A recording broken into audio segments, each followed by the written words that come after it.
We unpack. We unpack. We unpack. Coming to you live, Boxing Ego unpack. Yeah. We unpack. We unpack. We unpack. Coming to you live. Wow. Bad news for Shakur Stevenson. Shakur Stevenson will not headline in his upcoming fight with William Zepeda. Edgar Berlanga is the true main event. In this video, I'm going to break it down, let you know what's going on, what this means for Shakur, kind of what caused this. All that will be discussed in this particular video. Make sure you guys subscribe, hit the like button, all that good stuff. Yeah, dig. Now, I made a shorts about it. I haven't really had the time to make a full-fledged video about it, but just in case you missed it, there is a brand new card, a super card, a really good card that got announced per ring, and it features a lot of names, if you will. That card features Edgar Berlanga versus Hamza Shiraz, Shakur Stevenson versus William Zepeda, David Morrell versus Imam Katayev, and Alberto Puello versus Subriel Matias. So I like the card. I think it's a very good card. It's supposed to take place July 12th in New York City, right? But more information has come out, and I told you guys, beware and subscribe to the channel for more details. Shakur Stevenson is not going to be the main event per Turki, right? So he's on the card, but again, he's under. This time he's a co-main, but he's not the main event. Dan Rayfield, boxing reporter, was asked, who's headlining, Dan? And Dan Rayfield says, Edgar Berlanga versus Hamza Shiraz per Turki Al-Sheikh, right? So that is what it is. Shakur Stevenson continues to get jerked in terms of being a bankable star and making his way to like any level of pay-per-view stardom. Doesn't seem good if you're never the main event. You know what I mean? And I gotta take a second to say, if you like this style of content, notice I gave you the news within the first minute. I didn't give you a bloated intro. I'm not gonna give you a bloated outro. Straight to the money. We're getting real scientific and precise in this boxing game. And if you like that, where you get straight to the bag and get the content that you came for, that you've seen in the title, make sure you guys subscribe. I am the best in the business, and it's not even close. And I'll continue to show that throughout this year. Shakur Stevenson, this is a bad look.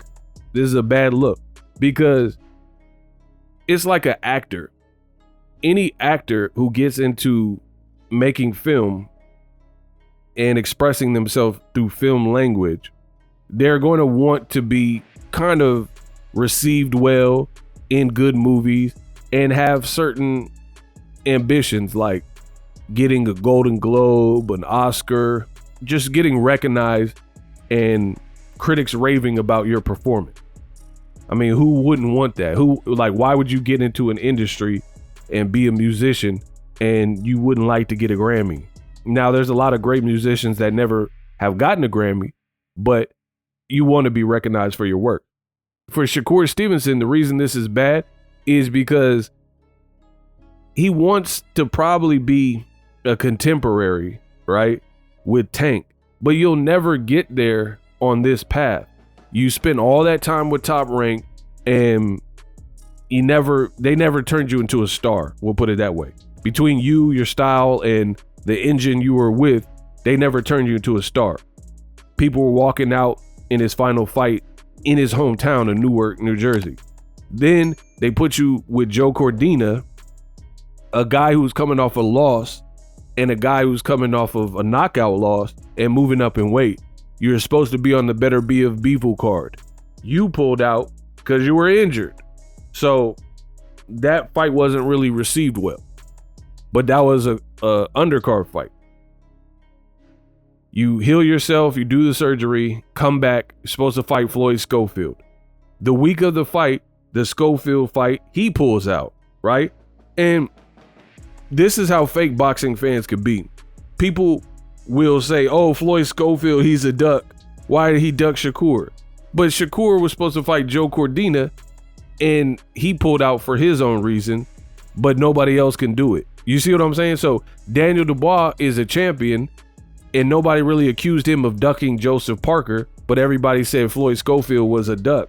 So Daniel Dubois could pull out of a fight on the same card, no problem, no questions asked, right? Shakur could pull out of the fight with Joe Cordina, it's all good. But because Floyd Schofield talked a good game and then couldn't make it to the fight, then he's the bad guy. You know what I mean? That's not fair, because all these guys pulled out before the fight happened. They just had different reasons. But it doesn't really matter what the reason is.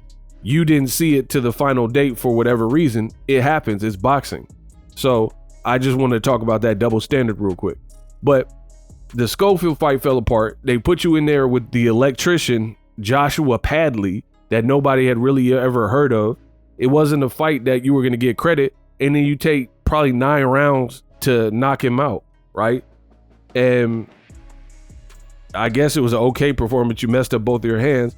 Now you're fighting William Zepeda in New York in July, so a summertime fight. You're from Newark, which is a hop and a skip away from New York, and they put you on the co-main again. So it's like, it's clear that Turki does not value Shakur Stevenson as an A-lister. I mean, it just goes without saying, because Turki, Hamza Shiraz is the fighter, Muslim fighter in a Muslim country, and Turki went to his corner and was giving him the scorecards or whatever, saying, hey, 2 more rounds, you need a knockout to beat Carlos Adames. And they kept him safe. Now it all makes sense, because now the same guy, Hamza Shiraz, is training, I think, with Andy Lee, and they're putting him in the main event. So if Hamza Shiraz would have lost to Carlos Adames, which he really did and should have lost to Carlos Adames, right? Then it would have been harder to justify this as a main event. But now you kind of protect your fighter by scoring it a draw, and he's moving up in weight fighting Berlanga, and it's the main event. But it's crazy. William Zepeda just beat Tevin Farmer a second time, and he's undefeated. Shakur's undefeated, but they're the co-main versus Berlanga, who literally just lost to Canelo, and he came back and fought like a dude that was in prison for 10 years. And then Hamza Shiraz, as I just mentioned, Hamza Shiraz literally should have lost to Carlos Adames, and Turki tried to save him and help him. And this is who Turki decides to put as the main event, as opposed to Shakur Stevenson, William Zepeda, which is a fight that's kind of been going on in the background and we thought we were going to get. So it's a rather shocking, but if you know boxing, it's not really shocking. You know what I mean? It's not really shocking. The other situation where you have to blame Turki because he's the one running the show. I mean, it looks like a bit of Turki's favoritism here going on. You know what I mean? He wants to look after his boy, and Berlanga's a knockout guy, or, you know, at least he has some power and he's more entertaining. And I think Shakur, he's been criticized. Turki sees that and he don't want to put him as a main event. Crazy. But Shakur, he deserves some of the blame too. I've already talked about this on my channel, making them comments about Turki and the Towel Boys and saying Uckamal and all that. Even though you came out and apologized, now why would he put you on the main event? You know what I mean? You talking bad about him, like, okay, you decided to squash it. You're still going to do business together, still work together. But Shakur does not have the leverage, and I told you this. He does not have the leverage to talk greasy to promoters and then have to use them to be on their cards. He don't have his own promotional outfit, and he's not like when Canelo and Turki had their exchange of words. Canelo's a boss. Canelo's a huge star. So that's going to play out a little bit different. Turki still wanted to work with him and still threw a crazy bag at Canelo because he feels it would be good to have Canelo on his side. Shakur's not in that same position. So for him to go against the machine don't make as much sense as Tank, who's taking shots at Turki, or Canelo, who took shots at Turki in the past and is now working with them. Shakur's not in that position. So I don't know why Shakur was doing that. And I told you guys about this. This young generation, they want to talk crazy about people and vent and, release these tweets and stuff. And then they have to retract it and apologize and take it back. No bueno. Live streaming can be tough, which is why I use StreamYard. Click the link in the description for StreamYard, which is an awesome tool that enables you to set up your stream with ease of use. Get great results with live streaming. It's what I use. Stream to social media with ease with StreamYard. Live streaming is here to stay. Engage with your audience using StreamYard. Great way to reach out to your audience and connect. So you need a tool that can do that.